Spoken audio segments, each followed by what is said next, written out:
Chelsea fans left having the last laugh as Todd Boehly has expertly agreed to amortize the 5-0 loss into 5 1-0 losses over the next 5 seasons. This is the Arsenal Vision post-match podcast. My name's Alex Smith. You can block me on Twitter, Yankee Gunner. Yeah, here we were all set to celebrate a big 5-0 victory, and we only get to celebrate a 1-0 victory for 5 individual seasons thanks to Todd Boehly's expert negotiation. He tried for 8 seasons, but Arsenal really just didn't play ball and did not score 8 goals against Chelsea. Just the 5-0. And I have to say, now is the time we throw our heads back and laugh, because this is just a beautiful thing. And look, it's such perfect timing, because in the midst of a moment where everything could just be focused on, can we win the title? And will Manchester City drop points? And is the season going to be good if we don't win? Like, you can just stop and celebrate this. This is the heaviest victory Arsenal have ever had over Chelsea Football Club. And I think it's a nice throwback to the era. You know, they're thinking of maybe redesigning Stamford Bridge. Maybe a result like this will get them to say, hey, let's do a nostalgic redesign and put the parking lot behind the goals again. And we can just drive the cars onto the pitch and park them behind the goals. So really, really getting in touch with their culture, with their heritage. And I have to congratulate their admin on the pettiness. If you are not familiar on Twitter and don't want to be on there, allow me to share one of the better Twitter moments of the last few months, when the Chelsea admin wrote Ben White scores, then Arsenal score, Ben White scores, would not name the Arsenal goal scorer, Kai Havertz. Don't worry, he had a celebration for the Chelsea fans. He celebrated his goals, and I, for one, enjoyed the hell out of all of it. So we're going to dig into all that. You will be stunned to know that Clive and I are doing a rewatch tomorrow. Stunned to know that we are going to do a rewatch, pulling the rewatch content back out after a 5-0 victory over Chelsea. We put the tickets on sale for our big event at Ali Pally in May, and they're gone. So I apologize if you did not get one. I am sort of still gobsmacked by that. Obviously, a lot of Arscast fans willing to tolerate our presence on the stage with them, but we look forward to seeing you there. Our fundraiser ends this week. This is it. You got a couple days left. All the matching donations have been filled. So now all you're giving is what you're giving, but you are giving yourself a chance to win the VIP ticket to the Bournemouth game, and it could be a big one. And to help encourage you to do so, here is a man who is going to join the podcast for 90 seconds. You may know him as Mikel Arteta, but I know him as also Mikel Arteta. Here is Arsenal manager Mikel Arteta. Thank you, Mikel. Those are the fogging of standards, I believe, as he would say. And so please give, last chance, justgiving.com/page/AVP. Here with me now is Clive. You can find him on Twitter, Clive PFC. Hello, Clive. Hello. And Tim, you can find him on Twitter at Stillmater. Hello, Tim. Hello there. Tim, I think it's fair to say that Mikel Arteta has already achieved a lot in his young career, but sharing a podcast with the three of us, is this the pinnacle? It's the icing on the cake, certainly. Yeah, absolutely. And, listen, great for Arsenal to do that as well for this fundraiser and everything like that. But if ever anything was going to put Arsenal fans in the mood for giving, then I think a 5-0 home win against Chelsea, that's, I don't know what the financial equivalent of an aphrodisiac is, but it's kind of that. For Todd Boehly, all it is knowing that Arsenal are interested in a player. That's a financial aphrodisiac for him. He's like, spend all the money on him. I wonder if Anne Hathaway lustily celebrated Leo Trossard's goal last night. Again, by the way, we'll have to ask her on the pod at some point in the future. But let's kick it off with this. I think there's a couple ways to break down this game. And it is an interesting one because the first half is quite a bit different from the second half, as games often are. There's a lot of lineup discussion. There's even some refereeing discussions. But when you've had a 5-0 victory, I think to just dig into the minutiae and bits and pieces first is kind of a disappointment, because I know everybody here just wants to have a bit of Schadenfreude, have a bit of celebration. And Tim, I know for you, this is something you do expertly well. You really understand the hatred, the seething animosity between these clubs. The 6-0 in Wenger's 1,000th game, that's one that really I thought we were going to get revenge when Martinelli broke through. I'm still sort of frustrated by that. But just mood-wise right now, how do you feel not only with this win, what were some of the pieces and bits from the ground, from the videos, from the content that you've really enjoyed and extracted joy out of on a really, really fun night that we'll be celebrating for a while? Yeah, I think the Chelsea supporting gentleman from that very if you're on social media, very famous video, that I will bleep this or lower the volume if you're with your children, from the, shall we call it, the fuck Chelsea shit video. I Hmm. mean, that guy needs an agent at the moment, because he needs to get some image rights sorted, and I'll happily pay him for the amount of time that I have used that meme and his image over the last kind of 12, 14 hours or so, because that's been getting quite the airing in pretty much every WhatsApp group that I'm in at the moment. So I loved Olaying the Chelsea passes. That was That that was was fantastic. brilliant. Yes. And at one point, I was worried it was actually going to result in a goal. They actually got it pretty close to our Yeah. goal. So I started to get a little worried. Yeah. Yeah, absolutely. That was very, very good fun as well. We're disappointed not to get a chant of "You've got your Chelsea back," but Mm. I think the Red Action Twitter account put this very, very nicely earlier, talking about how, like, the songbook for Arsenal has grown. Lots of Mm. really good new chants coming out in the last couple of years, but sometimes you just want to point at the away end, lower the volume if you need to, and just shout your fucking shit at the Oh, opposition. it was so good when it went up. And I mean, it it felt like an outpouring of much deserved and much needed healing. It felt like nature is healing, Tim. I Yes. mean, it's not that we haven't beaten Chelsea since Abramovich left, but this felt, for the fans, certainly not for the players who would not have been connected to it, but for the fans, I think, like a little bit of retribution from a Yes. decade of misery. So I really soaked it up. More than that, like, look, real talk, this club has taken so much from us, Mhm. by fair means and foul, mainly foul. They have taken so much from us, and despite really, really knowing, like, there was a time when you could kind of pretend that you didn't know what Roman Abramovich was involved in. You can't now. Like, the government got involved. Do you know what I mean? And Yep. and those fans still sing his name, despite all of that. And this is a club that's just taken so much from us, probably more than any other club over the last 20 years. And listen, I'm sure they've enjoyed that. But if you could have told me at the beginning of this season, I'm not telling you anything, like, this to me is better than the League Cup. Like, if you'd have told me at the beginning of the season, I'll give you the League Cup, or in April, I'll give you 5-0 over Chelsea and Kai Havertz scores twice. Probably take 5-0 over Mhm. Chelsea in the league, Mhm. Absolutely. especially to send us top. Like, listen, we might not win the league this season. We'll go very close if we don't. But the margins are so fine. We are either going to win the league or we're going to win nothing.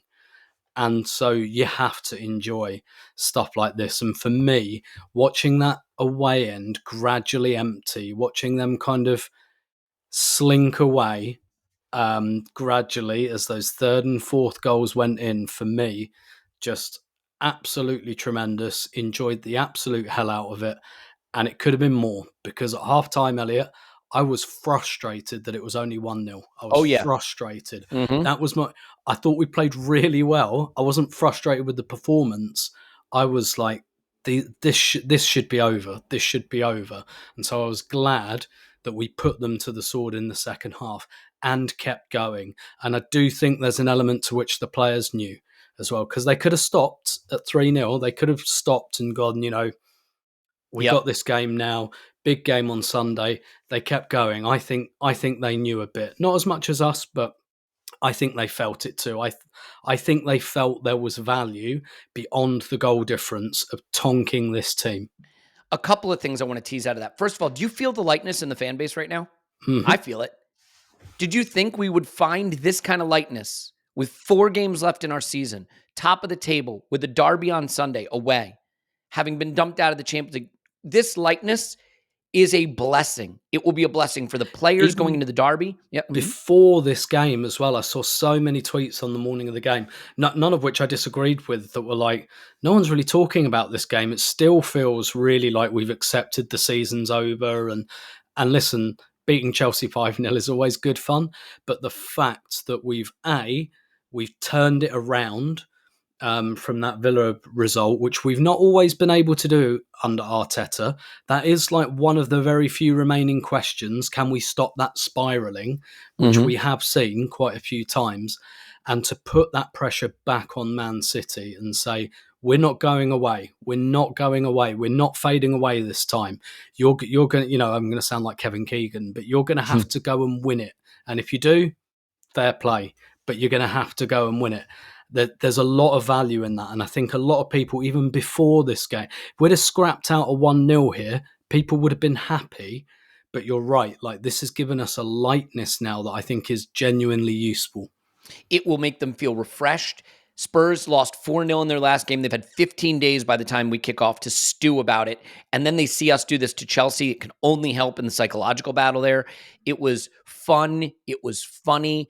There were players that got to really feel themselves get into form. The player we bought from them that everyone had listed as the worst signing of the summer when the summer ended gets a brace against them. He now has the same number of non-penalty goals as Cole Palmer. And you made a point that I will just build on, by the way. I was really not just frustrated, almost angry at halftime, because when you see a hated rival there to be tonked and you don't tonk them, it's frustrating. And so the two things I tweeted at halftime, I said, one, if we can get one more, we can get 3 or 4 more. They're just clinging to this game. They look dangerous on the counter, but dreadful at the back. And I then said, look, they carry a threat. That much is clear, but they're unbelievably disorganized defensively, and both fullbacks on yellow cards. There have to be goals in this for us, and we can't really have any excuses. I really felt that. So, Clive, it is a beautiful, beautiful moment. I don't want to deny you the chance to celebrate your joy. I mean, one of my favorite things of the night was when you sent me your instant reaction audio, and it just started with a giggle, like this adorable giggle. Like, it's just the most wholesome, natural thing. Like, nature is healing. I know you hate this club. I know you love beating them. Do you have any specific thoughts on the psychology of it, how it helps us, the lightness around the club, and moving back top of the league? Yeah, I don't hate much in the world, but Chelsea will be top of the list. They will be 20 years of pain, really, since Abramovich came, was in 94, 95, and changed all our lives, really, and kicked us down the hierarchy. And yeah, Tim knows the score. Tim's done more Chelsea away days than I have, put it that way. And some of those ones that I could have gone to, I took a swerve because it was tough, right? It was tough. But yeah, we've come back, right? And was it 20, 30 points ahead of them now in the league? And I have to say, in the ground last night, there was a lot of joy, real unabated joy, to the point, Elliot, I said to my, when I spoke to you, I said, I did an IR, mate, but I don't know if it is any good, because I was just happy. Normally I can always do some form of analysis to let people, think about the game. I just didn't have it in my head, the game. I just had the feeling around the game going through my head, and I think, I think Arteta's done a great job post the Bayern and Villa games to really refocus the team. And everyone was talking about rotation, and I was thinking, nah, I don't want that. I just want us to stay focused. If you rotate, you're thinking about another day. If you play your strongest team, you're thinking about this day. We've had 2 this day games, and now we're talking about lightness of feeling, right, on our April record compared to previous April records. And that's experience, that's learning. That's about keeping people in the room. As Tim said earlier, we got to stay in the room to see how strong City and Liverpool are. We jumped out the room too soon last season. They were able to prepare for the Champions League final way ahead of time, right? It's because we disappeared. This time, let's see what they got. Let's see how fit and fresh they are. And if we lose, we lose. But I have to say, everyone enjoyed this game last night, and everyone is thinking about Spurs. Oh my goodness. That's the game of all games. I wish I was going to that one, but I don't think I am at this point. But let's see. Yeah. I mean, if you ever dip into Spurs Reddit or things like that, I don't do it, but on the Discord, there are people that did do it, and they're actually bricking it. And that doesn't mean we're going to win just because the fans are nervous, but there were a lot of comments of like, Poch is too naive for this Arteta side. People are starting to see us with clear eyes as the really professional, lethal team that we are. And I think on our day, if we take our chances right now, I don't think anyone's better than us. By the way, we now have the largest goal difference in the league that we have ever accumulated. Okay. And unless you think we're going to get heavily beaten at any point, which I don't, I think we will only extend that. So we will wind up with a record goal difference at the end of this season. I don't think that can be overhauled. So we just need to find a way to get City to drop any points and we win our games. Now, win our games is a lot to do, but we are in the absolute position we want to be in. And if you remember, guys, a few months ago, the talk was Arsenal plays second, Arsenal plays second, Arsenal always plays second. Well, here we go at the very end, and now we play first. And City will not catch up to our games played until 3 days before the final game of the season, because they play their game in hand against Spurs at Tottenham midweek of the final week. So we will be playing not only before City, but before City with an extra game in hand. They will be looking up at us at the table if we win our games right up until full time of the final game. That is a hell of a psychological edge now. Of course, Liverpool are in this as well, and it makes me just slightly nervous that nobody's talking about them at all. They do have the Merseyside derby today, and by the time you're listening to this, it may have been played. So hopefully you say, Elliot, it's nothing to worry about. They lost 7-0 in the Merseyside derby. So we'll see what happens. Clive, I'll stay with you just for a minute. The lineup is something to talk about, right? Because on the instant reaction, people got mad at me because my headline was kind of almost sorrowful, and people were not in the mood for that. But my headline for the instant reaction was sort of like the midfield that could have been. This is the midfield, I think, in the summer when we signed Declan Rice, everyone was writing in pencil as the one that could be the best in the league. And we never got to see it. When Partey played, he mostly played at right back, or he was coming on as a sub.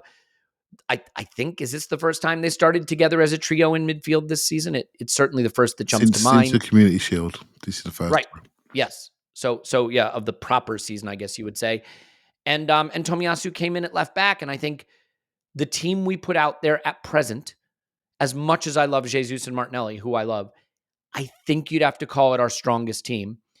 And, you look at the bench then, and Jesus is there, and Martinelli is there, and Jorginho's there, and Fabio Vieira, who I thought was impressive in a brief cameo, is there. And, you look and you say, wait, Reece Nelson couldn't make the bench. And if Ian Timber, who scored a golazo for the U21s, comes back in, now you've got guys like Eddie Nketiah or Smith Rowe not making the bench. This is the time of year you want these options, and the options are all there. So really, really interesting, Clive, for that lineup. And I think what everyone was looking at in particular is that midfield three. Yeah, I mean, I wasn't happy in my IR last night, Elliot, but I was happy in my IR after the Community Shield. Do you remember it? When I was so excited walking down Wembley Way saying, oh my God, we've got a team here. This is a team I would pick for the Champions League final if we were in it. And Kai at 9 in that game, right? Kai at 9, and I did say at that time. And I thought, as I said, I might get some stick for that. Obviously Timber played and Ramsdale played, but it's a very similar setup with a right-footed left back that can see the whole pitch and really come inside and be strong and create angles. And Kai at 9, and I loved it. And if I just explain a couple of things here, we do a bit of tactical stuff, Elliot, just for a bit. Right? The way I look at a pitch, right, it's almost like two circles, like a big sort of donut, right? And a line going down the middle. Now you have my attention. Right? A line going down the middle. So like two circles, interior, exterior, and a line going down the middle. And I felt against Bayern, they stopped the right side of our line down the middle. They blocked up that side, and we weren't able to progress as much in that side. I thought Musiala had did a great job coming off the sides on Jorginho, for example. And it was a tough matchup for us, and they edged it. We weren't a mile away, but they edged it. By having Thomas Partey on this side of the line, on the right side of the line, it allows Declan Rice to express himself primarily on the left side of the line. If you look at the scouting videos from West Ham, Declan Rice was always on the left, shaping inside and out. And so for me, that was always the balance. I know Jorginho does it, but the difference is with Jorginho is it's just a slight change of physicality. It's not much. It's just a change of physicality. And so what it allows two things. It allows comfort.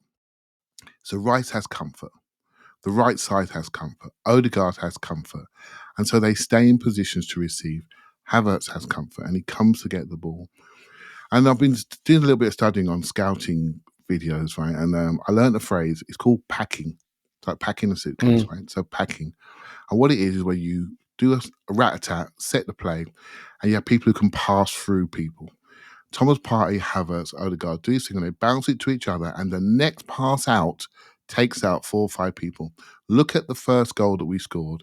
Yep, It was exactly. rat-a-tat, straight through, and Rice is off, attracts people, Trossard, goal.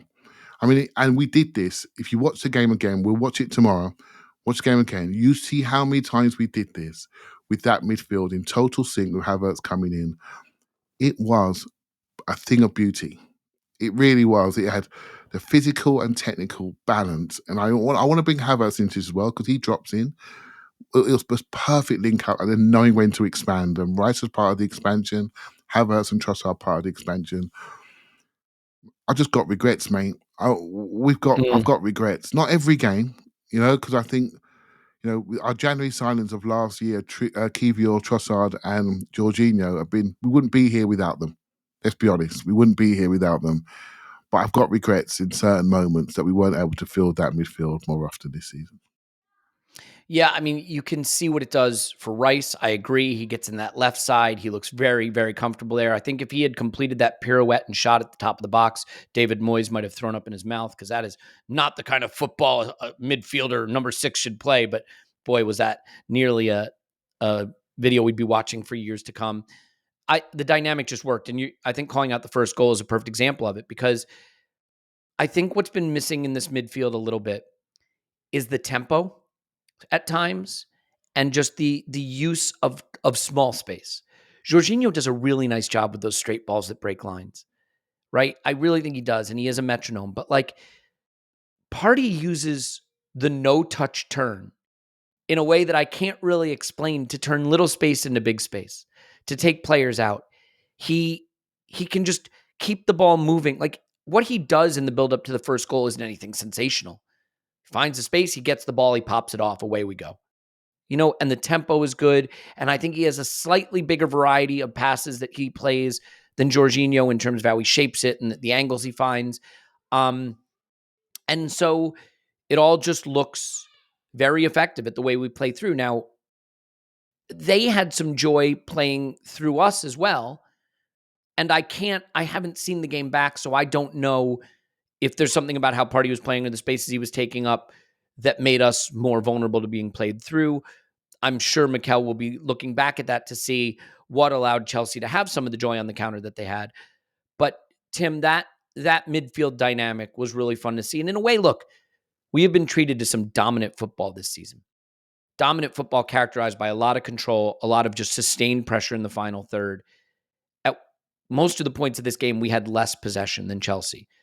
And we turned it into really dynamic attacking football. And in the instant reaction, I related it back to some of the Champions League group games where teams tried to have a go at us and maybe got the ball into our final third a bit, but got thrashed. I think it was the 4-0 against PSV. Is that the one I'm thinking of? Where they played a bit. And their manager was like, we progressed the ball well, but next thing you know, we look up and they're scoring again. So what did you think of that? The dynamic that the game felt a little more open than maybe even Mikel likes them to look, but that it allowed our talented attacking players space and room to express themselves and create so much danger over and over and over again. Yeah, I think we did a couple of things that perhaps not massively new, but like a couple of slightly new things. So it was a bit more of a midfield box, right? Michael Coxer wrote a really good piece about how Ødegaard and Havertz were like a 10 partnership.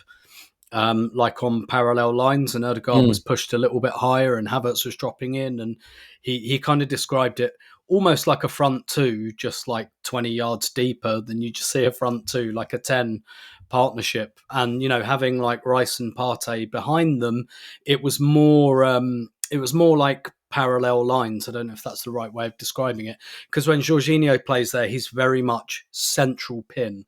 Like, he doesn't usually, there are exceptions like the Liverpool game where he was very left, but usually he's kind of central, and then Rice kind of goes from centre to left. But with Partey and Rice, it was like Partey right, Rice left, and then ahead of them, you had like Ødegaard right, Havertz left. So you've got those connecting kind of poles, and then Trossard and Saka outside of them.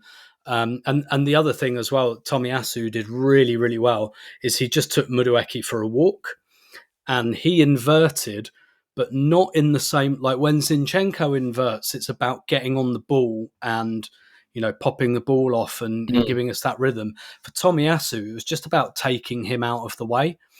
And Meduek is not that experienced a player, I don't think. And so Tomiyasu would just go in field, and it was almost like a dummy run. It was just like, because what Chelsea were trying to do was really kind of force Arsenal wide, and Tomiyasu was just taking Meduek out of the equation, so we could keep like isolating the fullback. Mm-hmm. And I think the thing this kind of system allowed us to do as well, I think coaches of not just of attacking teams, of any teams, will tell you that one of the basic principles you boil football down to is, I think it was Valery Lobanovsky, like this legendary Ukrainian coach from the 50s, who described the team as like an accordion, right? And it's basically, when you don't have the ball, you want the pitch to be as small and tight as possible.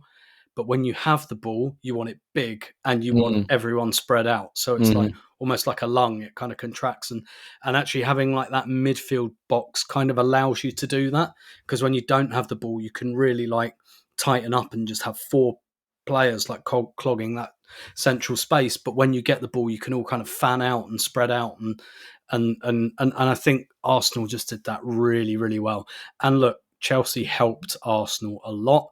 They didn't have a lot of their best players. They couldn't play their best defender because he's 74 years old and can't play 2 games in a week. They didn't play Cole Palmer, which to me, I don't know. I looked at that Chelsea team sheet. I was confident coming into this game, but when I saw their team sheet, it looked a bit white flaggy to me. It looked a bit like, our season's done, lads. We've lost the FA Cup semi-final. Who kept I mean, Gilchrist wasn't ready to start this game. No, he was nowhere near ready to start. This is a level beyond him completely. Yeah. And look, I might be doing not Cole Palmer so much, because I'm sure he wants the golden boot as much as anything. Maybe I'm being completely out of order to Pochettino. If this was a cup final, pretty sure Cole Palmer would have played. Do you think we benefited from Poch and Arteta being pretty dear friends? Do you think Poch looked at this and was like, well, Cole Palmer's on the borderline, maybe I'll just save it? I don't think it's that, but I think we played them at a useful time off the back of an FA Cup semi-final that they lost that ended their season. And the thing, I did a bit of like research on Chelsea and the build up to this, and like what all the Chelsea writers say and stuff. You guys have referenced a lot how their metrics are much better than where they are, but what they really lack, and we saw it in the first half as well. We saw it against City, we saw it in the Carabao Cup final against Liverpool. She played well in all of those games, but what they lack is the maturity that when they're in the ascendancy to kill a team off. And maybe they just don't have that forward to really do that, but they have good moments, but they don't manage the moments. So against Man City, they were more than Man City's equal on Saturday, but ultimately City got a chance and scored it and won 1-0 and got the hell out of there all cramped up, whereas Chelsea probably had the better of that game, but they just didn't quite have that 28, 29-year-old who just goes, okay, I'm putting the ball in the net now, enough of this. So as much as I'm kind of eulogizing Arsenal's tactics and midfield boxes and all of this, like there is an element, I think, to which Chelsea came into this game, not quite waving the white flag, but it was tucked in the shin pads and pretty ready. And I think you saw as soon as the second goal went in, they'd completely and utterly gone. And their supporters knew it as well, because I saw quite a few of them leaving at 2-0. They knew what was coming. By the way, that is a big part of this time of the season, because like Spurs will play till the final whistle no matter what in a North London derby. But like United have very little left to fight for. Bournemouth have very little left to fight for. Everton have very little left to fight for.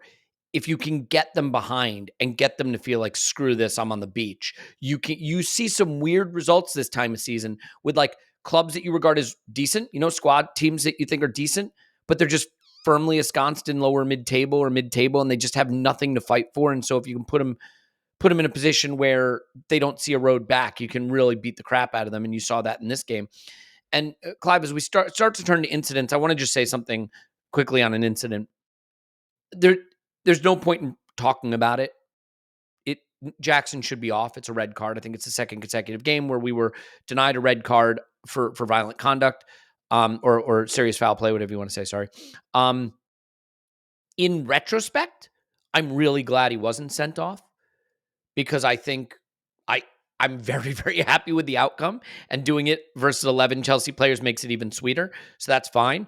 I do think Chelsea's thing too, you can scratch your chin and break out your tactico books and how were Chelsea able to get at Arsenal, but also like Mudryk, Jackson, and Madueke are very, very fast.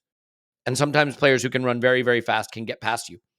I think we saw Saliba slightly unsettled in a way he doesn't usually get unsettled by pace. Sometimes he gets unsettled by the long straight balls in the air, but like Jackson's very fast. And we saw Tomiyasu get beat for pace a few times. Like Mudryk did nothing because he's a dreadful footballer, but like sometimes pace kills. The thing that I found really interesting about this game, I want to touch on a couple of different performances in different moments. Let's first of all just quickly handle the goal that gives us the lead. It is beautiful buildup. It's lovely execution. Whatever you want to say about Martinelli, I think he's a brilliant player, and I think he's going to be brilliant for us. But right now, what we have from Leo Trossard is a guy who not only scores goals, but scores really important goals. The goal to level the tie against Porto, the goal to level the tie against Bayern, the goal to give us the lead against Wolves, the goal to give us the lead against Chelsea, and on and on and on. He has proven to be such a special player. And to do that in the game against Mudryk, the player that we arguably were chasing before we, quote, settled on Trossard, I think just underlines how important he's been and how much of a sliding doors moment that was for us. You want to maybe speak about the goal and about Trossard's impact yet again? Yeah, the goal build-up we touched on earlier, and again he flashed it and he's up the other end to me. So Tim, knowing where Tim sits, he was sitting right behind that shot, so he could see that going in. It sort of flashed in and caught a few of us by surprise at the other end of the ground. But it's nice to get it so early. I was watching a video this morning. There's so much content, I can't get it all in. It's just too much to absorb. Mm-hmm. But I just saw a comment flash up on YouTube, and I thought it was a great line, because I love it when people compare players to players of yesteryear or even today, because that comparison should just get you thinking. Some people say, "Oh, Clive, you can't do that. He's not like him." I say, mate, just think it through a little bit. But someone said that Trossard reminds him of Freddie Ljungberg. I thought, that's really good. That's a really good comparison, because Freddie Ljungberg was somebody I wasn't sure was ever fast enough. I wasn't sure was ever big enough or strong enough, but he kept scoring goals. Out of nowhere, he kept arriving into areas, scoring goals, left foot, right foot, didn't care, didn't wait for the ball to be perfectly set up. He just took his shot. And he was a constant threat, a constant menace. I look at Trossard, I see a lot of the same. When we got a lot of players in our team that want to sit people down before they shoot, he just says, sod that, I'm shooting. I'm shooting now, left foot, right foot. I'm shooting because it's the right thing to do. And he keeps doing it. And I said earlier, where would we be without those three signings? Where would we be without him? Think of the games that he's had a goal or an assist impact since the moment he's been here. Mate, that's a bargain in a time when there are no bargains being sold to Arsenal Football Club. That's a bargain. And I think Elliot, that team that played last night on form is our strongest team.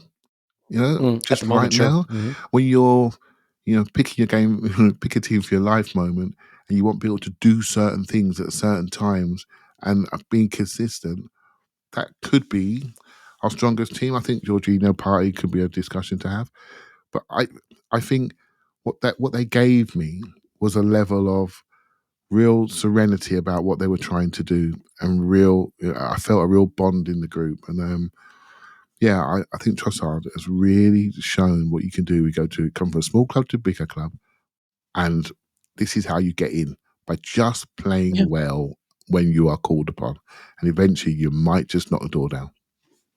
And you know what, Clive? This was always my point about don't buy backups. We didn't buy a backup in Trossard. We bought an excellent, important part of the Brighton team and brought him in to be an excellent, important part of our team and let the chips fall where they may. And through his quality, he has gotten all the playing time he deserves. Buying backups are like the Cedrics of your team, right? End of the career, just there to make up the numbers. If everybody's injured, we'll play him. I don't think that makes you stronger, right? It's the guy who says, sod this, I'm going to find a place in this team for myself because I back myself. He's played 9, he's played 8, he's played left wing, and he's been great at all of it. In the goal, the thing I like about Trossard that I think makes him special, he has 2 really special qualities. Balance. Balance is a skill that I don't think we talk about enough in football. That ball is beyond him a little bit. He's on the stretch to recover it. And the speed with which he's able to control it and get back on balance so he can fire in a shot on target, I think is really impressive. And then just his knack for getting the ball on target. Obviously, the big regret against Villa is it's too on target. It's on target to the keeper. But when you put the ball on target, you give yourself the best chance for a positive outcome. And I think too often with Gabriel Jesus, for example, what we see is he just doesn't get it on frame, right? And the debate we'd be having, like, look at the Martinelli big chance at the end to make it 6. 9 times out of 10, you back Martinelli to finish that. If you watch that back, by the way, Martinelli's first touch is sumptuous. Clean out of his feet, doesn't have to break stride. We know Spurs want to play a high line. We know there's going to be space behind them. So this is always going to be the debate.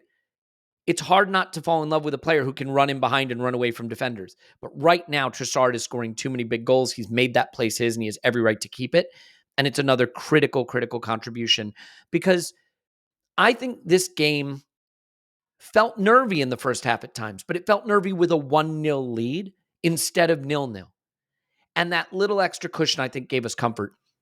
Tim, the Kai Havertz of this is a big part of the conversation. And I got to be honest, I watched the Kai comp today. I watched the game, obviously, took notes. This Kai Havertz performance is so funny to me because it is why a Kai Havertz debate exists. The man can drive you nuts and delight you in equal measure in the same game. He's got almost a Berbatov quality that I think makes him hard for people.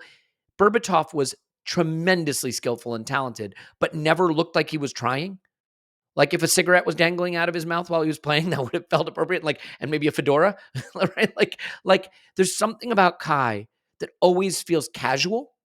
And I don't think there's anything casual about him. It just feels casual. And he had some really clever skills in the first half. A chest down to set us away, little drag backs. But there's also the one where he's set free in the box and tries to play a tame pass to Rice instead of hitting it with any authority. There's the one where Leo gets taken out behind the play.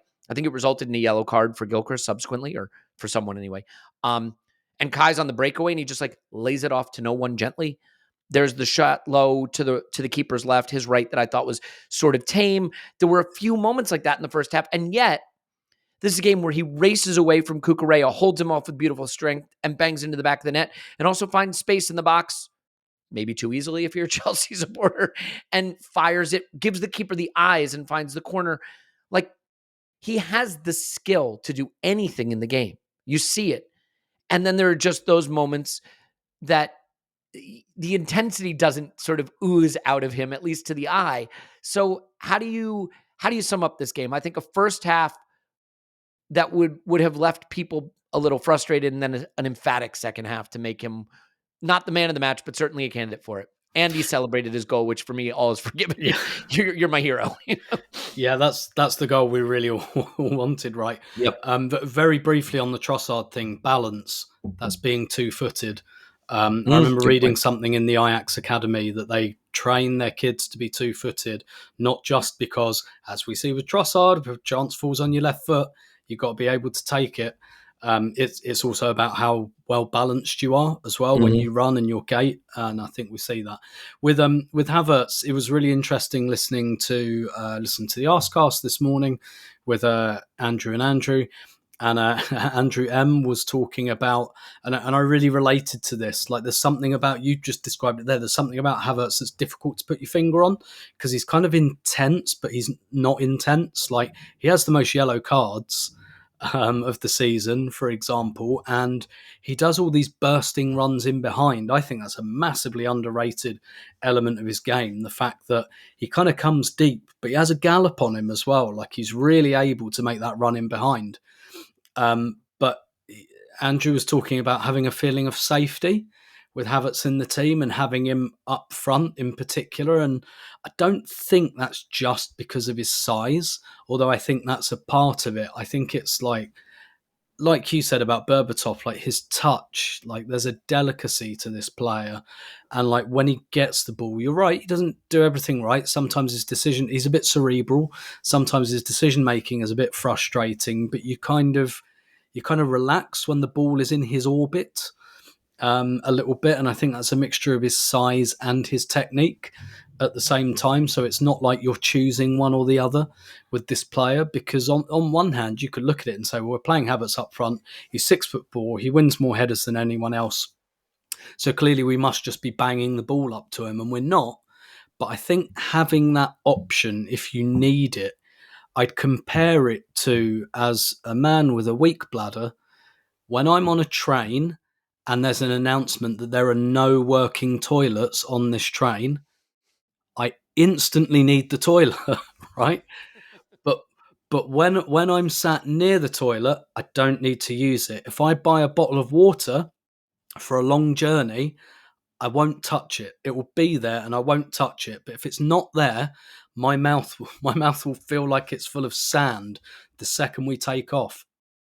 And that's what I think Havertz gives. I think just having that option that if I really get in trouble, I can bang this if I want to. And when you have that option, you feel like you don't really need to use it. And I do think there's something in that, like the delicacy of this player, but also like I said earlier, when he drops and he's nice and close to Ødegaard, and those two, both very soft left feet, they can do their dinks and their back heel. They can just do their own individual rondo. And I felt like I saw that like several times in this game, just those two kind of, almost like a warm-up drill a little bit. And yeah, it's just that blend of qualities he gives us. He's given us some of that Xhaka stuff, some of that, like, I'll go and get the ball back. I'm a big guy in this left lane of the pitch and I'm blocking it up and you've got to get past me to get through here. But at the same time, having some of that delicacy. And look, I'm not saying I'd turn down a striker this summer if that's what Arsenal wanted to do.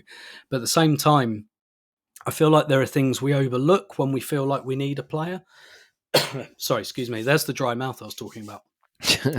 And there's things that, first of all, Gabriel Jesus, his contribution, to Trossard's goal on Saturday, that was a striker we bought in January, bringing a long ball out of the air, bodying a Wolves defender, falling over, getting up, scrapping to get it to Trossard. We'd eulogise that. We'd say that's why we bought the striker. That's why we paid 80 million for Vlahovic or Tony or whoever. And I feel the same about this Havertz goal, the first Havertz goal. Ødegaard puts it through in behind and he races away.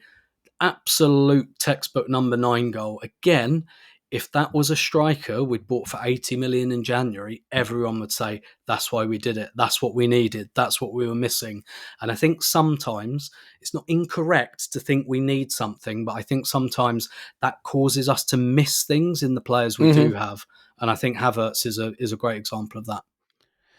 I think that's all well said. There's a lot there, and I don't want to do too much more just on this one player, but Clive, I certainly don't want to shut you out of it because it's a big talking point. And look, again, let's be clear. Mikel made this clear. Kai Havertz was bought to play 8. He's made the position of 9 his. There's nothing wrong with that. There's absolutely nothing wrong with buying a player, having a plan for him. He's been, by the way, he hasn't been dreadful at 8. We've just found other ways to put the midfield together and other ways to use Kai Havertz. And he's worked really well in that. And by the way, that's really handy because Jesus has struggled to get over his injury issues and hasn't really been his best. So all's well that ends well. I found myself at the end of the first half thinking, boy, there's another level we could go up if we had a killer up there. By the second half, those thoughts were gone. And I have to admit, the goal he scores running away from Cucurella, and we'll get to Ødegaard in a minute. I don't know that I knew he had that in him. Pace, power to hold the man off, an emphatic finish. Boy, if he did that all the time, I don't know what to tell you. But as I mentioned, he's on the same non-penalty goals as Cole Palmer right now. The return is good. The player looks good. Clive, because of his gait and his style and his approach and maybe some of the things he leaves out there on the pitch, he probably will never win 100% of people over. But this was a very celebratory night for him. And overall, what can you say when you score a brace against the team that sold you? Yeah, first time to see him play properly, you could see he was a team player. And we are a team first team. We're not an individualist team. When we lose a game, people are talking about Mavericks, the individuals. I look at the group and how we're flowing and moving. And his team first player, he switches on, in different phases of the game. So, transitions, he switches on defensive and attacking. We've seen him run back into right back positions. So he's all about the team.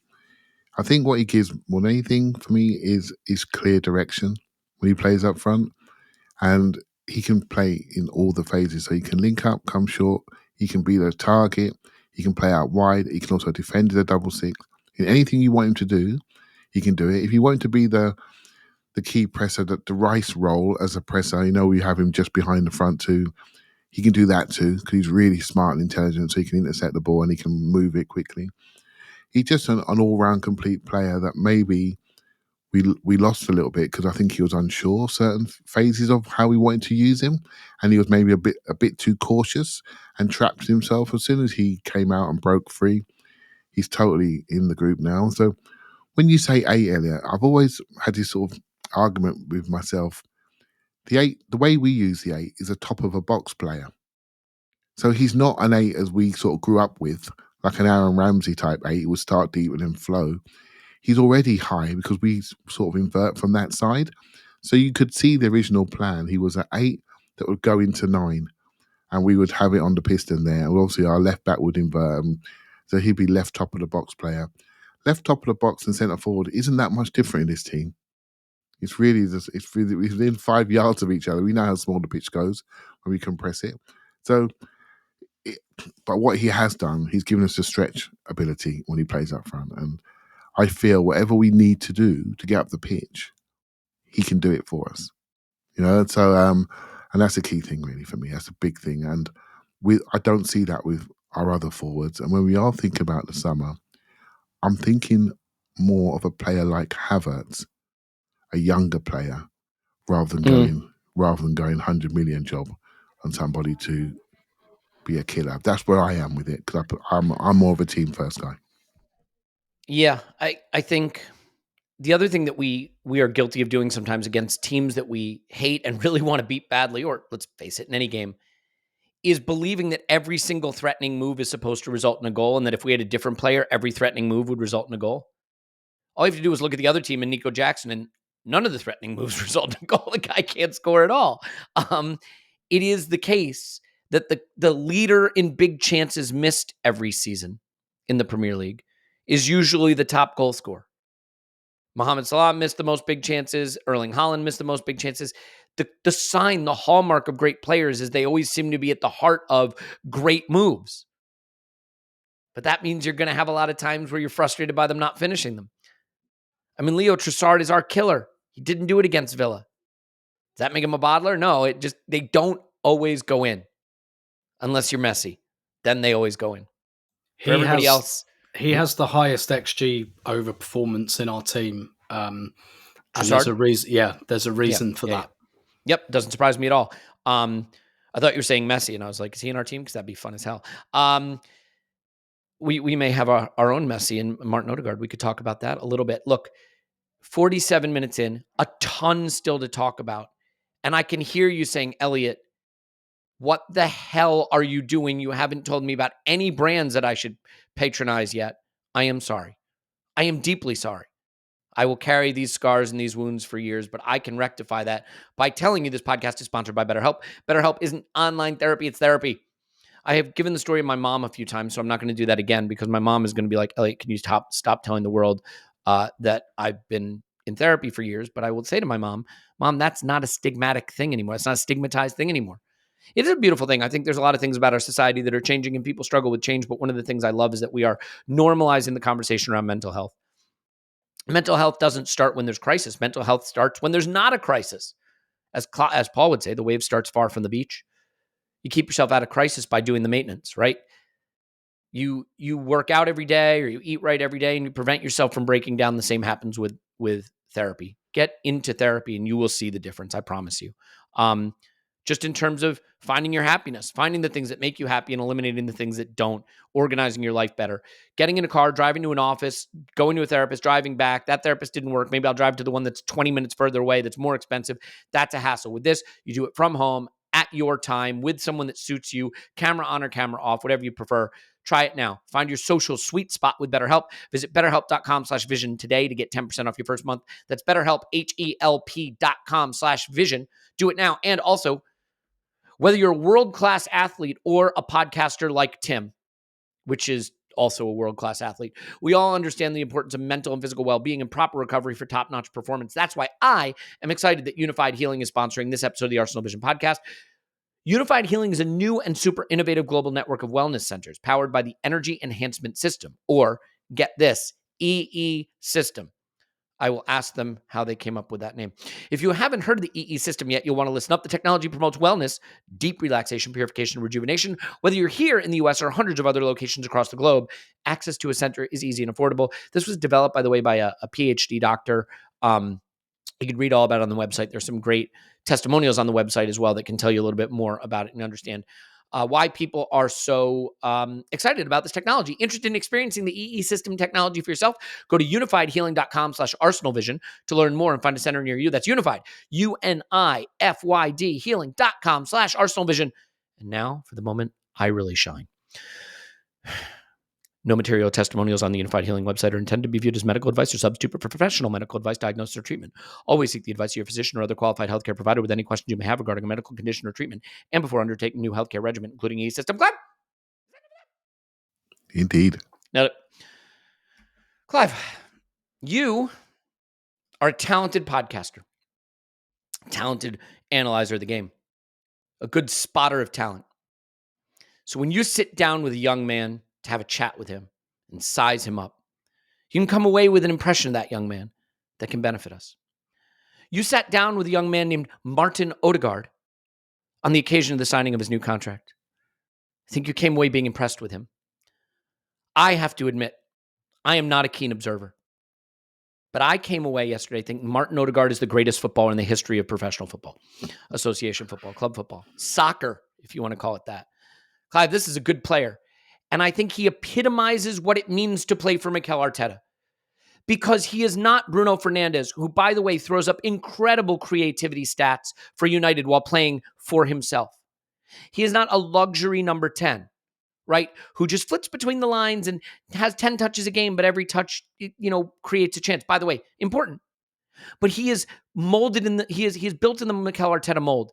He runs the whole game. He presses because our press is one of the biggest ways we create chances. He tracks back. He runs for 90 minutes. He also drips quality on the ball. He pirouettes. He gives us something that I think, if you'll forgive the analogy, it reminded me of Michael Jordan. Sometimes in a basketball game when the Chicago Bulls were under pressure and they weren't playing their best, you just had to get it in Michael Jordan's hands. If you got in his hands, you couldn't take it from him. The ball was safe. You could settle things down. When the ball comes to Odegaard, it's safe. He'll spin, he'll twist, he'll pirouette, he'll turn, he'll do things, he'll keep it safe. And then that pass for Kai to set him away, that's the kind of thing that gets highlighted, but it's all the running, it's all the hard work, it's all the grafting he does that's so special. He's also got a stunning shot on him. I love Martin Odegaard, the creative player, but I love that he is a creative player in the mold of Mikel Arteta's Arsenal. So it's a man of the match performance from him. He could have had more assists, honestly. He was just dripping quality on the ball. And frankly, Chelsea had no answers. They were chasing shadows with him all day. Yeah, what I will say is he cares about everybody else first before himself, right? So on that day when I did meet him, I was petrified. And as soon as he came in the room, he made me feel comfortable. And if you watch him recently when players come on, like Vieira came on yesterday, he was the first one to go and greet him. When Partey came on the other day, he's the first one to go and greet him to make them feel comfortable. They're in the group. He really does think about the wider group. And as a player, I can remember the podcast we used having here. Remember the old Buendia, Odegaard, who's the third player? Maddison. Remember those? All a similar number, 30, 40 million. We were quite comfortable whichever way we went, weren't we? We sort of leaned towards Odegaard, but it wasn't massive.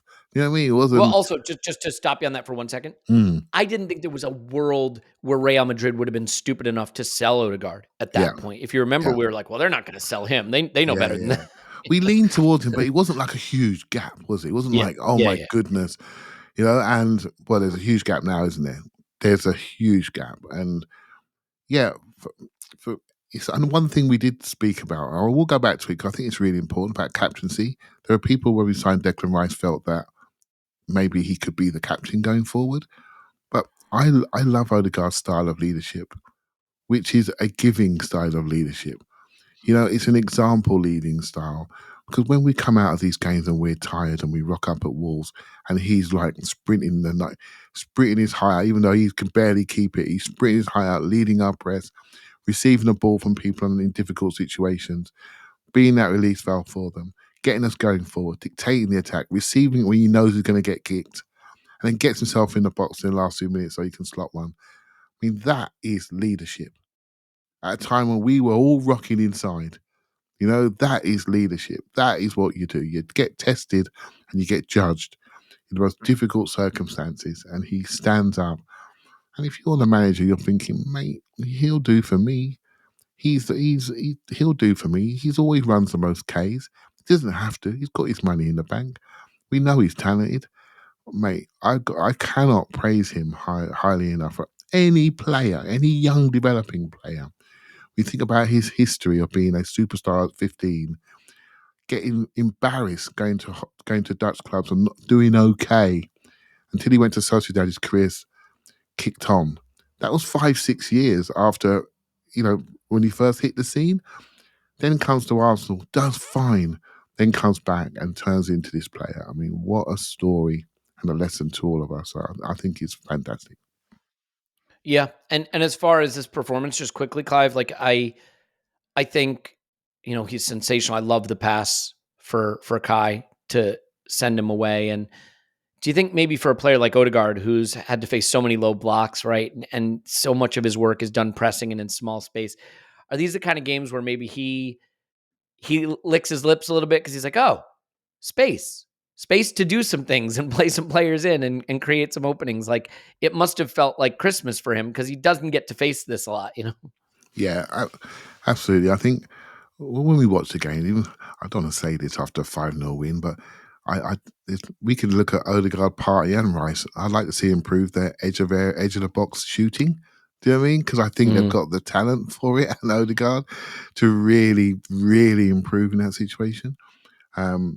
But sometimes when you watch Arsenal close and you watch the warm-ups, you see their real talent when they're relaxed and when they're not under the same ball pressure. And you can see the talent just oozing out of all of them. And Odegaard just leads that. He says, it's time to play now, time to enjoy ourselves. And then everyone starts to move. Elliot, mate, he's a very talented footballer. Is he 25 years of age? Contractually signed? Mate, these people don't rock up at your club every 2 minutes. That's all I'm going to say. He's very, very good. Yep. Yeah, he's real good. A great captain, great player you have to have. I think, to be honest, the next step up for this team is probably to have more of an analog to him on the left. Although we saw with this midfield, the left-hand side did come to life a little bit more. So maybe it is just a case of getting Rice over to the left a little. And, the problem is Thomas Partey, as great as he was, and as much as we'll discuss whether he'll start again in the derby and has a little bit to give us left this season, I think there's always going to be a little bit of what could have been with a player who didn't play enough for us and probably maybe is off in the summer or replaced in the summer. So we'll see. Tim, we've had so much debate around the left back this season that I think we've just elided praising Ben White as much as we probably should. The best thing you can say about Gabriel, Saliba, and White is they've made themselves so regular and so reliable that we haven't had to talk about them. When attackers are brilliant, they're the first player that gets discussed on a podcast or in an article. Or when defenders are great, they can be taken for granted. Now, I think Gabriel was an absolute warrior in this game. You know what I loved? Late in the game at 5-0, he runs the ball out for an Arsenal throw, like shields the ball, runs out, and loses his mind and celebrates and screams and exhorts the crowd. Like, he loves it. He relishes it. And I think he's stepped up to prominence at a time when Saliba is not doing badly. Don't misunderstand me, but maybe is going through just a slight wobble by his incredibly high standards. But there's Ben White saying, I can defend, I can step into midfield, and oh, by the way, I can score a brace. I love his goal, and I will admit, because I am a absolute bastard to the highest order, when he curled that past the keeper to make it 2-0, all I could think about was another situation where he needed to curl it past the keeper to make it 2-0 just 2 weeks ago. But all is forgiven, Ben. He gets the second goal that he very, very much intended, obviously, as you could tell by his facial expression. But Tim, there's no Arsenal at the top of the table without what Ben White has done this season. We're way overdue to celebrate it. I love that his goal is, he scores important goals when let me take that back. No, he doesn't. He scored an important goal in this game. He scored against Bournemouth. Did he get the equaliser against Bournemouth last season at home? I think he did. Yeah. I mean, the other one I'm thinking of, I think, was the 6th goal against Sheffield United. So I want to be careful about how precise I am in language, because we don't need to make things up to praise him. The guy is just incredibly consistent. And we forget he's sort of a young player. He's adding strings to his bow, too, because he started as a center back for us. He became a fullback. When we signed Timber, I think there were even thoughts of is Timber going to threaten Ben White's position when Tomiyasu was playing so well when he first arrived? What's Ben White's role going to be? He's just taken on every challenge, mastered it, and moved on to the next level of his game. And this was an all-around scintillating performance. Yeah, it really was. I think there's a few things going on there when we talk about the left back. I mean, what we're looking for is our unicorn left back, our Ben White left back, basically, because at the moment we have 3 left backs who do a bit, who have attributes, and Ben White has all of those attributes in one player. I still think Timber was probably bought with the idea of at least taking some of the load off Ben White, because we've had to flog him 2 seasons in a row. The luckiest thing that's happened to us this season is that Steve Holland and Gareth Southgate are not smart. That's the luckiest thing that's happened to us this season, because as much as we have to flog him, he gets 2 weeks off every international break. And, being in Dubai at the end of March, valuable. It's very valuable for the whole team to be there in January, very valuable for him to be there in March. And I imagine Gareth Southgate is looking at this at the moment with Arsenal in a title race and staying in a title race, and the Euros coming up, and Kieran Trippier's nowhere, and Trent's back, but he doesn't really like Trent either, does he? And Kyle Walker's injured, and he's probably thinking, oh my God, what have I done? Because I had this abundance of right backs. All of a sudden, that pack has thinned out, and I've thrown this guy under the bus. And I think that's going to prove to be one of the bigger mistakes of his England management career. It's mismanagement. It's mismanagement. And I think he's going to realise that now. It's been great for us. I think also, you talked about the kind of the availability aspect there, and that's true of our whole right side as well. So like Ødegaard, Saka, White, that little triangle on the right plays every game and has done for 2 seasons now, basically. And that's very valuable as well. But he's a real unicorn, a guy we bought as a centre-back, probably thinking, he could probably play right back if we need him to. And then, Saliba comes and is one of our world changers last summer.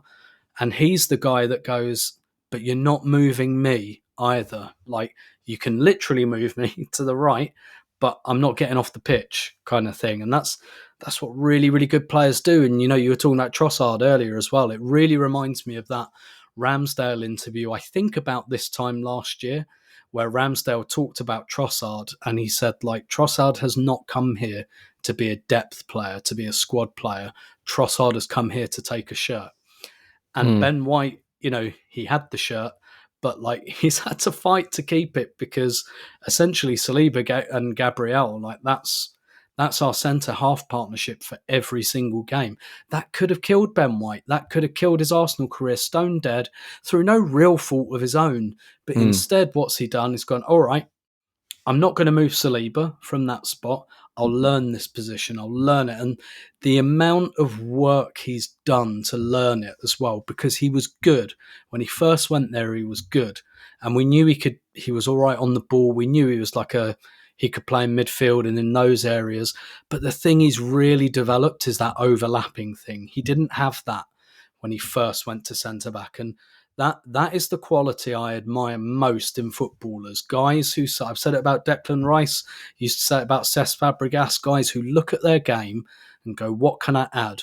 What can I already know I do these things well. What do I not do well? I'm going to go and work, or what do I not do enough of? I'm going to go and work on that. And I think Ben White's body shape even changed a little bit when he moved to right back, he became a bit leaner, a bit more athletic. Like, it's clear he went away and he studied what he needed. And yeah, I think Lewis Ambrose said it best a couple of months ago, where he said, like, fullbacks generally fall into categories: inverters, wide centre backs, or fullbacks that can play in midfield. And he's all three of them. And that's incredibly invaluable. And, I think well on the way to being a real cult hero for Arsenal fans as well. And I loved I loved how popular his goal was, as well, his first goal in particular, and not least just because it was just after dumping Cucurella on his arse, in the build up to the corner right in front of the North Bank.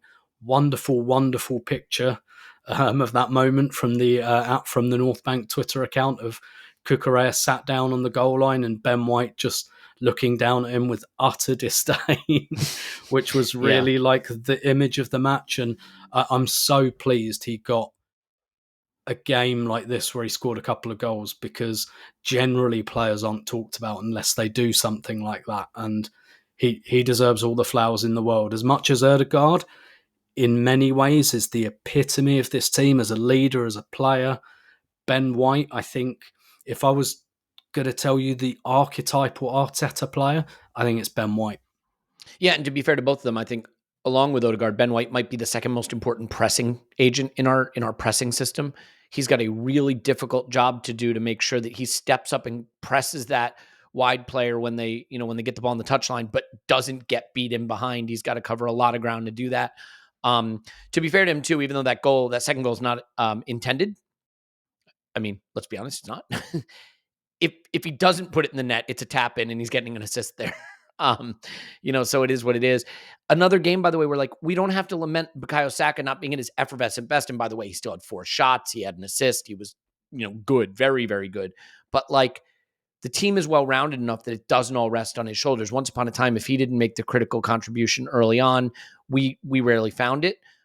We found other players who can do that now. So I want to start to turn our attention to the derby a little bit. But before we do that, I think we can tease out some stuff about the subs. It's interesting, Clive, because he didn't score either chance. And so the Martinelli cameo may be regarded as not good. But he flashes a shot just past the far post with really good timing popping up on the right. And then he burns his man to get away with a beautiful first touch and just doesn't put the shot far enough wide of the keeper. I think he and Gabriel Jesus maybe had different cameos. Martinelli's was a nearly cameo. Jesus's felt like it just never came to life. Didn't really happen for him. And he's a player that it doesn't feel like it's really happening for at the moment, other than that half against Bayern. Between those two, and I think Vieira, who flashed a little bit of interesting skill, what are your sort of thoughts on the subs, how they performed, and maybe the role they have in the next couple of games? Yeah, it's not really a day to judge the subs, really, because I think when they come on at 3-4-0, you sort of, the game's over. It's just about, okay, what can I get out of this? And you wouldn't massively overextend yourself. I mean, I saw some criticism on the radio about, heard some criticism on the radio about Raheem Sterling, and I think he came on at 4-0. What do they expect him to do? It's almost an embarrassment for approach we brought on when you're 4-0 down, particularly when you're a forward. What about what couldn't you use me earlier, sort of thing? So, but going back to Arsenal, I think Martinelli, not super sharp at the moment, but sharp enough, and has a role to play on Sunday for sure. On his finish, he sort of leant away too much, collapsed away. Got to hold with my coaching head, got to hold your core a little bit more so you get more power in behind the shot. He did against Palace when he was a bit flowing, and the flow's not quite there. Jesus did fine, but I didn't really look at him. The one player to look at, really, because we sort of don't know him and forgotten about him, was Fabio Vieira, and he came on in a good moment. I think he had 1 or 2 shots, but looked okay.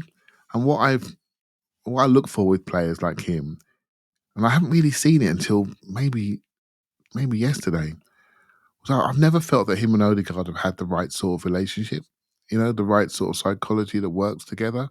But I saw it yesterday for the first time, and that's made me think slightly differently again about the summer and what on the role of this player. We don't know what's going to happen with him. He's a development player on development wages. He's lost a season. We don't know if he's going to be here next year or not.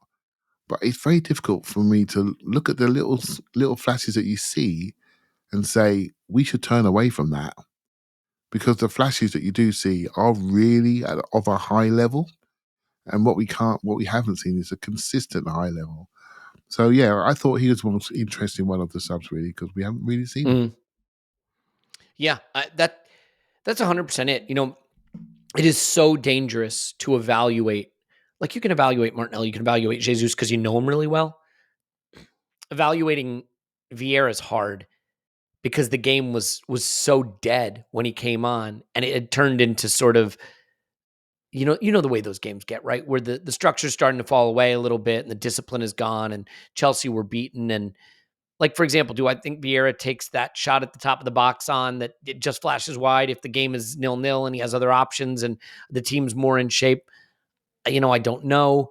He does have a good shot on him, to be fair. Yeah, he does. He does take his shots, Elliot, and I think I expect we him saw to that shoot. in LA when we were out there. I mean, was it LA? Yeah. I think he had a stunner against Barca. Yeah, he's got a lot in the locker, but he's sort of like, I almost don't want to go over the top of him because we just haven't seen enough of it. But he takes his shots, and much like Odegaard did to Nwaneri, he made sure he gave him the ball. Say, go on, mate, you could do your stuff. I've done a lot of running. You go and enjoy yourself. And I thought he was decent. I have to admit, if I had to bet my life on who would have more minutes in the run-in between him, Nelson, Eddie, and Smith Rowe, I think Vieira might be in line for it. I suspect that might be the case. We'll see. I think we can wrap it there. Tim, let me just give you a final thought. So it's 5-0. It's a historic victory. Again, this time of the season, you can be so focused on the goal, the overall goal of what you're trying to achieve, that you miss the moment. This is the one thing where I will say, and I hate to be this guy because I never liked being this guy. I never liked other people being this guy. This is where I think going to the game is different from watching, Home Alone, or even going to the pub, to your local and being around people. There is this thing when you watch the game at home, as I did watch this game. You watch it, it's awesome, you enjoy it, and immediately you're like, where's that put us in the table? What's coming next? What do we think about the derby? Whereas, like, when you go to the Tollington before the game and you march together to the ground and you go to the stadium, you hug strangers and you sing the songs and you're laughing at Chelsea and you're allaying their passes, like, you build a memory that you'll always have. Like, I'll always have the Bournemouth victory memory from last season. I'm sure there are some people who are like, well, it doesn't mean anything to me. We didn't win the title. It didn't wind up meaning anything. But that memory will always be with me. And so I do hope that even people who aren't able to be there are able to stop and just extract maximum joy out of this. We can rub this in Chelsea faces for a long time, as we rightfully should, whatever comes this season. So before we do what I'm accusing people of doing, right, and just turn our attention to the derby, that lightness I talked about at the top of the pod, like, you really should extract maximum joy from this moment. It's a special one. Yeah, absolutely. It's the wraparound stuff, like you said. So, like, going to football, even if it's a home game and you live around the corner, it's almost an all-day thing. Midweek games slightly different, but generally it takes up your whole day, even if you only got to walk around the corner, because there's stuff, before and after the game. And I know not everyone goes to the pub and all of that. And, I hope there comes a time where I don't, because I hope to be taking, my daughter or something. But even then, that's like an experience, right? That's a social experience you're having with your family and people close to you. There's definitely that. And like yesterday, I sat with Trevor, who I've sat with for close to 25 years now. But we've not, for reasons I won't go into, he hasn't been able to go to a lot of home games recently. So it's the first time we'd sat together in a couple of months since the Porto game. And just even having that, and actually, like, a part of that conversation, which I really, really got something out of. And I think this is tangentially to the question you actually asked me, Elliot. But, Trev is someone who knows a lot about football, has a sophisticated understanding of it. But we were just talking about this team and why we like it so much. And, when you do what we do, and if you're listening to this, you're like us, like really getting into the weeds of games and stuff like that. Trev was a massive Arsene Wenger acolyte, cried on like his last game and everything like that. And he always wanted Arteta from the beginning. As soon as Wenger left, he said, I want Arteta as the coach. And one of the things that he was attracted to, at least by the idea of Arteta, is like someone to really instill that, like, almost like when George Graham came in the 80s, that kind of, we've lost our way a bit. We need to reconnect with like what Arsenal is. And we had a conversation, I think at half time last night. And when you get really lost in the weeds and the tactical kind of nuance of the game, the thing he said to me was like, the thing I love about this team is they run. When they've got the ball, they run. When they don't have the ball, they run. And he said, we lost that. We lost that. We had too many walkers and too many shruggers. And I thought that was a lovely way of putting it. And I'd lost my connection with that very, very simple thing about this team for all of the inverting fullbacks, the 5 attacking lanes, all of that stuff, which has absolutely been part of our growth. I just loved being brought back to that very simple thing, like this lot run. And we were pointing to Erdegaard in the last minute, running. He, by the way, was the only person in the ground who hated the olaying. He ran even faster when we were olaying the Chelsea passes. He did not like that part. And I just, just that, even just those conversations you have with people that sometimes just recenter you a little bit and bring you back to, I don't want to say simple principle, but just that kind of, that's the thing that we can also, like, however sophisticated you think your understanding of football is, just to reconnect you with that. And I really valued that conversation, and I guess that wisdom, and that's just stuff that you can't put a price on. Yeah, and you know what, Tim? If you just read the names in the Chelsea team and in the Chelsea squad, you'd think that that's a talented team. You would, I think. And you read the names in the Arsenal team sheet, and I don't think you'd say, oh, one blows the other way. Maybe you do. Maybe I don't know ball. I don't know. But like, you can see something is so wrong about what they're doing and so right about what we're doing. And it can't just be the talent. There's so many principles at play that make up that difference. And I do love when you see people say, well, look where Arteta was after one season, we have to give Poch time. Or look where Arteta was after 2 seasons, we have to give Ten Hag time. Because Mikel has broken people's brains into thinking if you just give any old schmuck time, they'll turn into Mikel Arteta. Let me tell you something that Erik Ten Hag is never going to do. He's never going to turn into Mikel Arteta. He will not have the hair for it, nor will he have the skill for it, and the man management what? for it. The thing about Pochettino's got a better chance than Ten Hag. I still don't think he will. But the thing about Ten Hag that really, really separates it, those clips that go around of Arteta's post-match interviews when we were bad, and he's like, we're bad at the moment, but we're going to get better. Whereas Ten Hag is like, there was a decision 6 months ago, or you guys are a disgrace. And compare what he said, literally, was it yesterday? He said, you guys are a disgrace.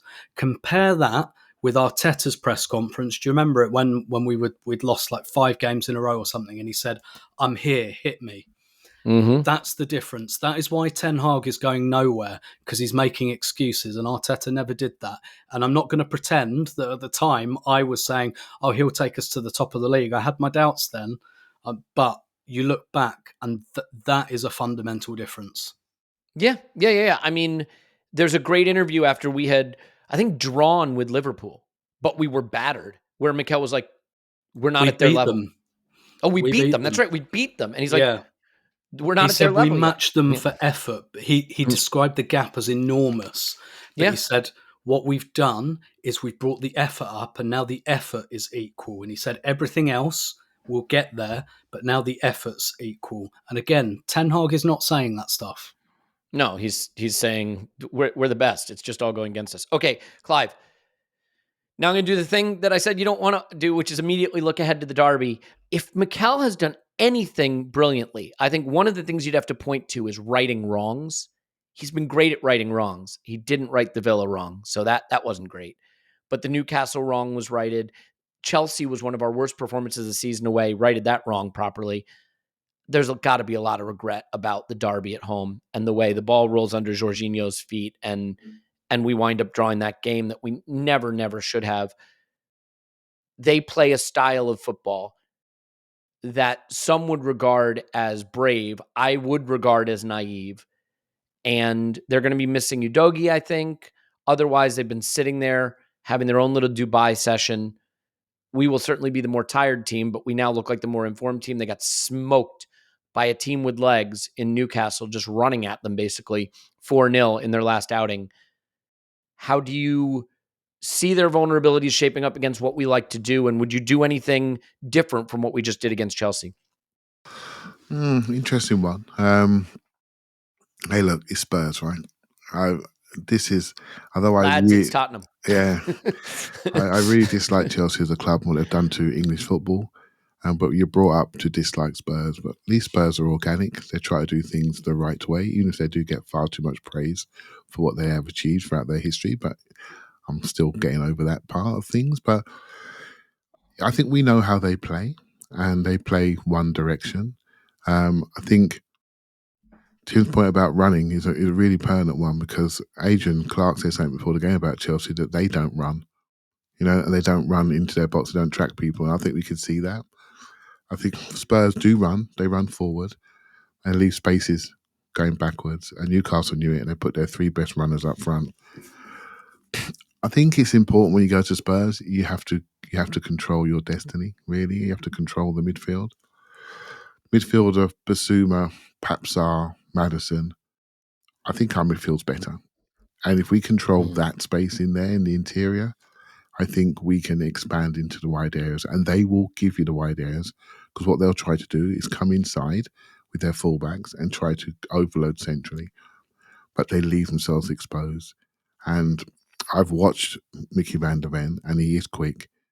But when you watch the first run, I urge you to watch the next 2 minutes afterwards, because the second and third runs are not as quick, and he does not positionally get in the right place. He struggles for repeat sprints and things like that. So I think we can take him, Elliot. And I'm more confident now after seeing the Chelsea game, because the mood and the joy could not be any higher, really. And this is not a mood of overconfidence to say we're going to win the league. This is just a mood of, that was really good fun. I really, really enjoyed it. And there's a feeling of enjoyment around the club at the moment, from my perspective anyway. And we go into Sunday, I'm sure that will turn to nerves, because Tottenham will have that thing to say they stopped us. But I think we're more determined to make sure that doesn't happen. And I think they could be in for a surprise, because we're in really, really good shape at the moment. Yeah. Tim, there is the danger sometimes of having a good performance and maybe believing that it means that you'll have an equally good performance against different opposition the same way. And I wonder, if you just look at the first half against Chelsea, they found space to run at us and they did create openings. And I'm not smart enough on first viewing to know if Thomas Partey's inclusion in the midfield is why that happened, or if it's just their pace, or if it was that, it turns out Chelsea have been a pretty decent attacking force this season, actually. Their XG is very good. They just don't finish their dinner, so they don't score goals. Would you be looking at the space they were able to find on the counter as a reason to change something for Spurs, who I think would probably be more ruthless if they found that space than Chelsea were? Or would you view this as an opportunity to do something very similar? Because I actually think Spurs and Chelsea are similar teams. They have some pace and some skill at the top end of the pitch that can hurt you. But boy, are they disorganized and give you room to hit them going the other direction. So is it a case of if you do the same thing, you get the same result, or is that oversimplifying it? Yeah, maybe. Like they have Son running in behind, and Son will finish a lot better than Nicholas Jackson, that's for sure. And he scored twice against us in the original game, in the reverse fixture at home. So I take nothing for granted on that. I think if there is a type of forward we're potentially susceptible to, that's it.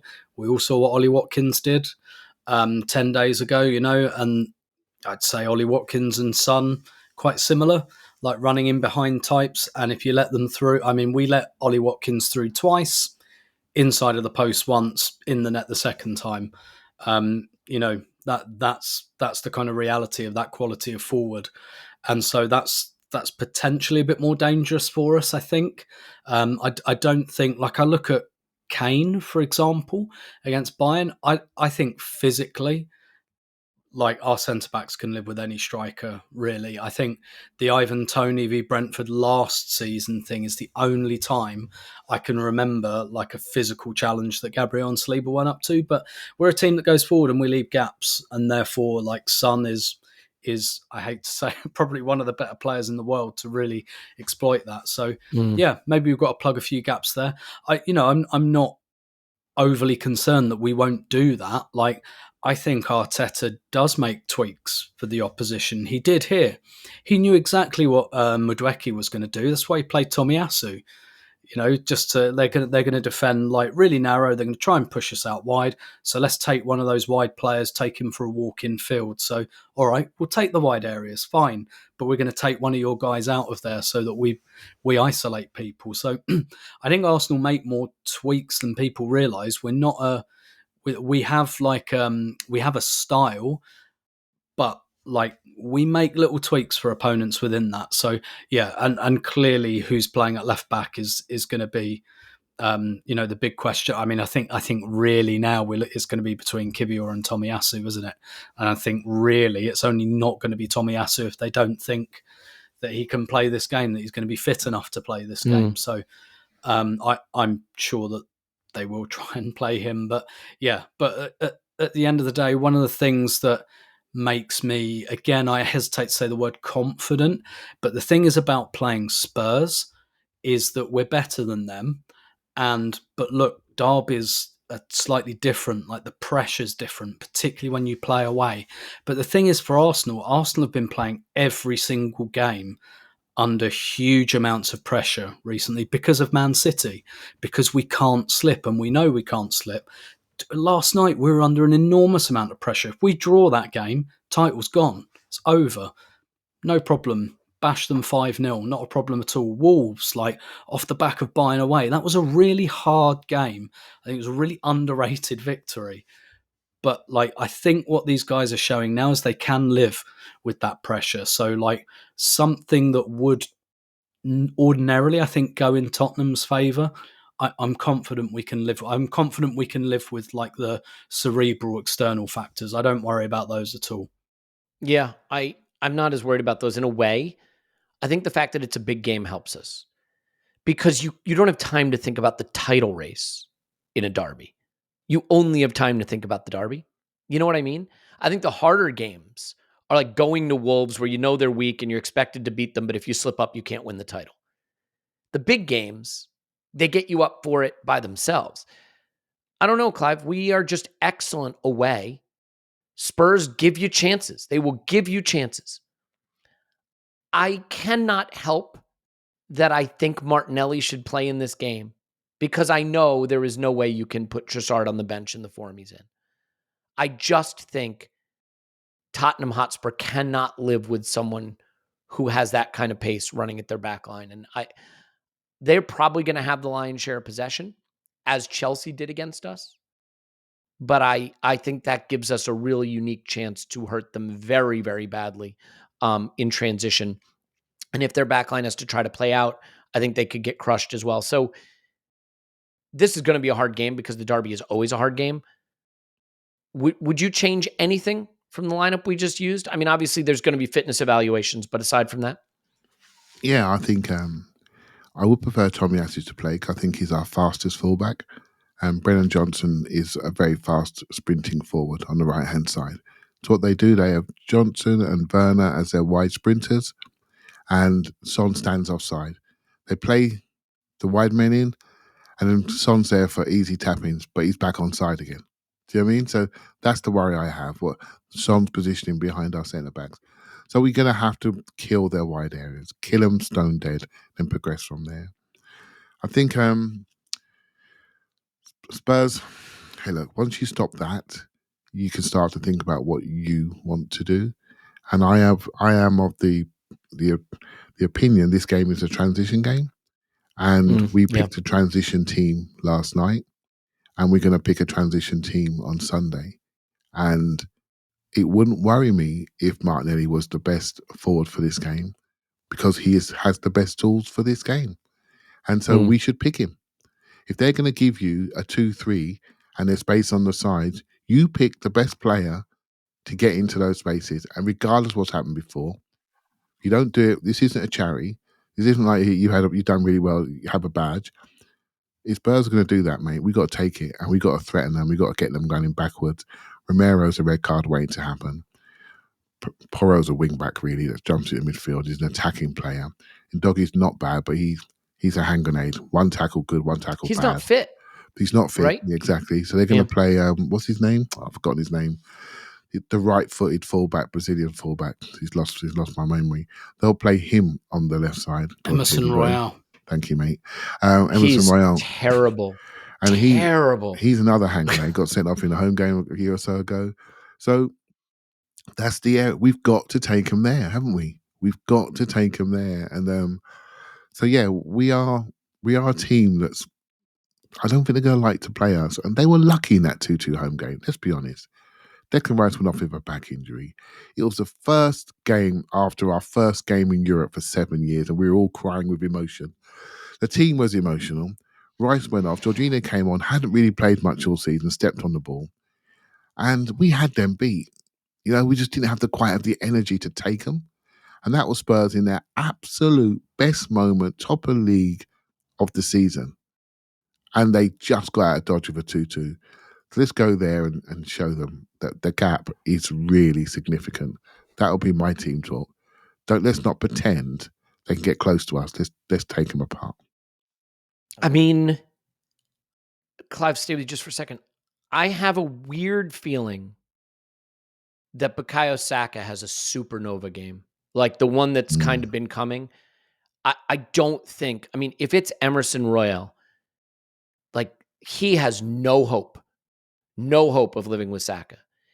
And Spurs won't get compact. They won't close down that space. If we can get him in space on Emerson, it's going to be a bloodbath, an absolute bloodbath. And Van de Ven maybe can get over and help out a little bit. But like, I really, really like that matchup for us. Do you think maybe, I think Saka's been a little muted. I don't think he's been bad. He's just a little muted. That maybe we could see him absolutely like the touch paper in this derby.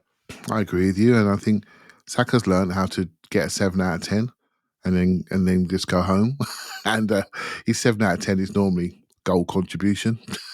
4 or 5 dangerous crosses, shots that are blocked. That's his normal 7 out of 10, and he just gets off the pitch in shape. He looked tired last night a little bit.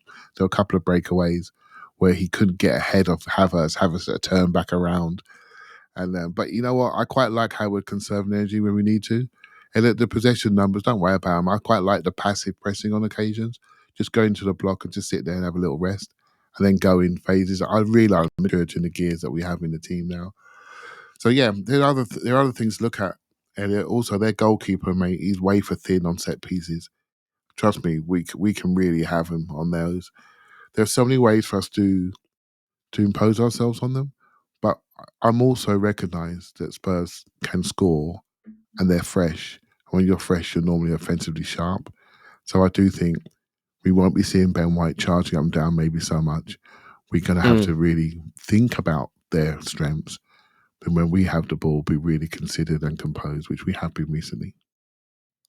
Yeah, so as the last point on that, Tim, they've had 15 days off. We've had a lot of football.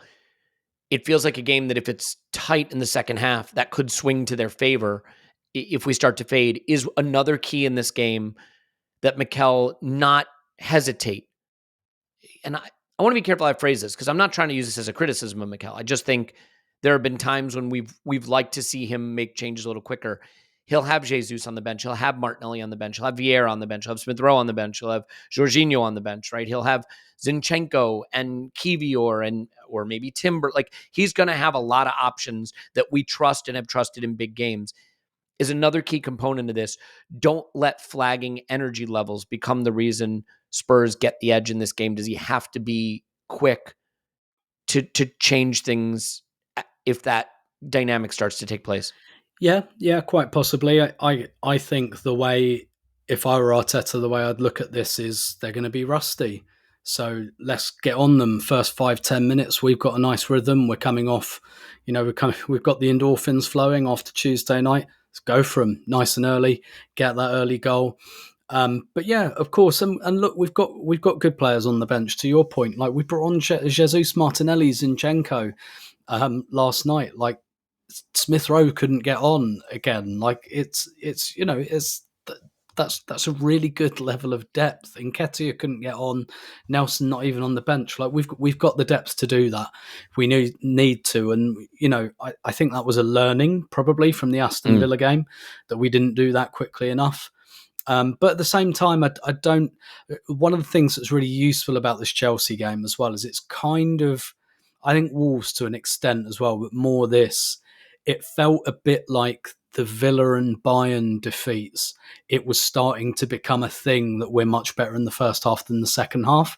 And obviously you can put that down to tiredness. So to nip that in the bud and actually have a couple of strong second half performances, and particularly this one where we score 4 goals in the second half, I think psychologically, as much as anything, that's useful. But this is an element of this game I'm not actually that worried about, particularly in a derby kind of situation. I think you could just as easily say that Spurs might be a little bit rusty.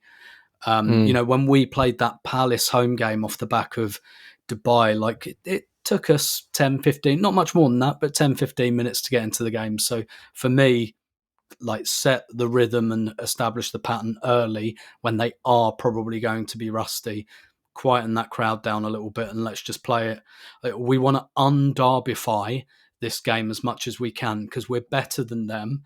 And what they'll want to do is they'll want to really kind of hold on to the derby thing to try and equalise things. We got to take that out. We got to take the home crowd out, take the derby, like we did last season, take the derbyfication out and just smother them early on and go from there. Yeah, I think beating them confirms St. Tottenham's day as well. So there's that. It'll be interesting too, because like, let's say City drop points on Thursday. I think Liverpool dropping points against Palace maybe was in our head when we played Villa, right? Oh gosh, it's there for us now. And that's going to be part of the psychology too. If Liverpool or City drop points in midweek and then we go into the derby and we have a chance, like it's gonna ping pong back and forth like that. It'll be interesting to see how that affects it. Let's leave it there. There will be a rewatch tomorrow of the Chelsea game, so you better tee that one up over on Patreon. We'd love to have you over there. And yeah, contribute to the fundraiser. Last week we're going to draw the Bournemouth tickets, so get ready for that. Listen to Mikel's words and follow suit. Fun moment. Soak it up. It'll be one we'll be talking about all summer long and for seasons to come. Tim's on Twitter at Stominator. Thank you, Tim. My pleasure as always. Clive's on Twitter at ClivePFC. Thank you, Clive. Very much. My name's Alex Smith. You can block me on Twitter, Yankee Gunner, and it would be a wonderful, wonderful time for this to finally come true. We love you, and we will talk to you after Arsenal 10, Spurs 0.